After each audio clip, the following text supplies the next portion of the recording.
Une équipe des épidémiologistes a été dépêchée par Vétérinaires sans frontières Belgique dans le territoire d'Ouvira pour le prélèvement des échantillons et analyse de fièvre de la vallée de Rift pour caractériser le sérotype viral en cause avant d'envisager une riposte.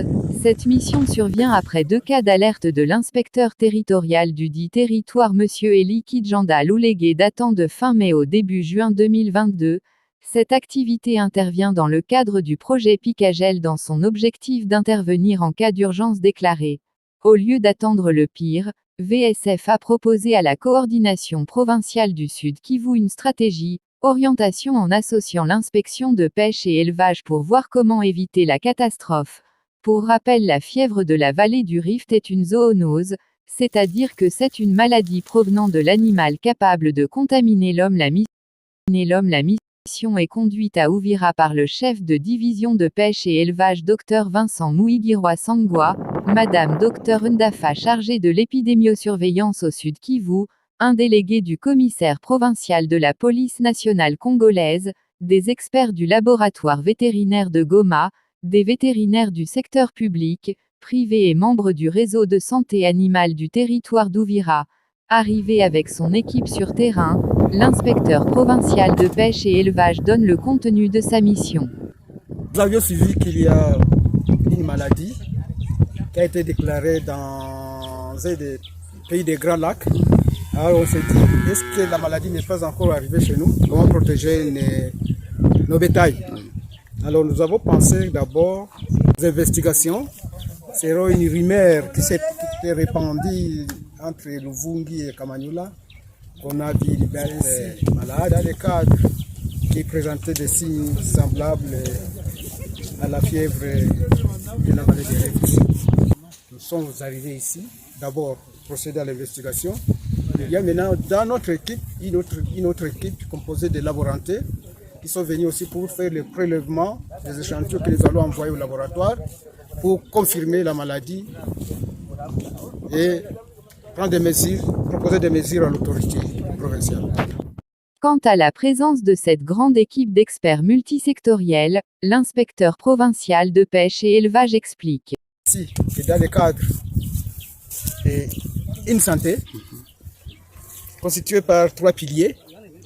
Donc l'aspect animal, l'aspect santé humaine et l'aspect santé environnementale. On s'est mis ensemble pour mener d'abord des investigations, pour confirmer ou bien infirmer la rumeur qui coulait ici et partout, qu'il existerait une maladie. D'abord l'identification, mais aussi l'origine. Grâce au financement des Vétérinaires sans frontières, donc dans les projets Picagel, on a envoyé une équipe ici. Quant à la panique au sein de la population locale, l'inspecteur provincial de pêche et élevage rassure. Effectivement, comme c'est une maladie zoonotique, évidemment, ça a créé une sorte de panique dans la population, spécialement les bouchers et les éleveurs. Mais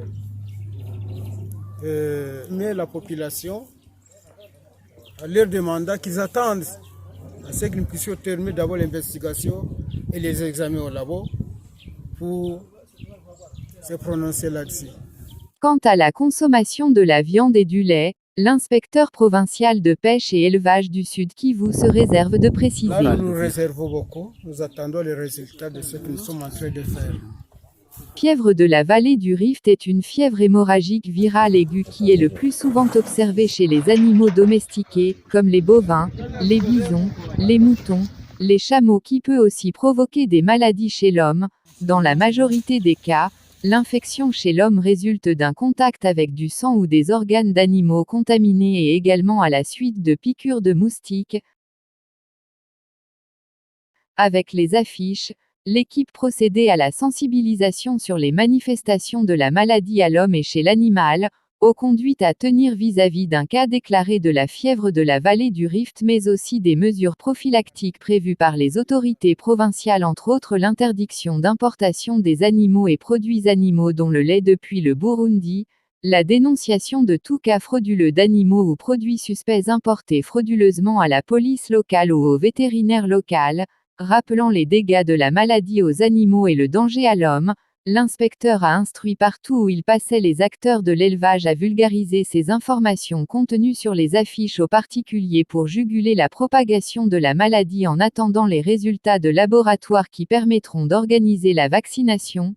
Quant au comité des éleveurs, commerçants transfrontaliers locaux et bouchers, ils ont d'abord remercié l'inspecteur provincial pour avoir mobilisé les partenaires pour ce travail en santé unique, au Picagel grâce à la diligence du lead en élevage vétérinaire sans frontières Belgique qui prône des animaux sains pour un monde en bonne santé et ont enfin sollicité obtenir les résultats des